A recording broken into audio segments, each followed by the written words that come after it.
কারা যেন বলেছিল একদিন সব হবে।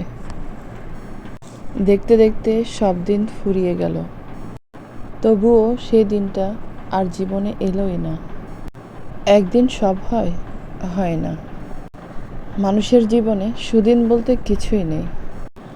আজ আপনার সাথে যা ঘটছে তা মানিয়ে নিতে পারলেই আজকের দিনটাই আপনার জন্য সুদিন হয়ে ধরা দেবে।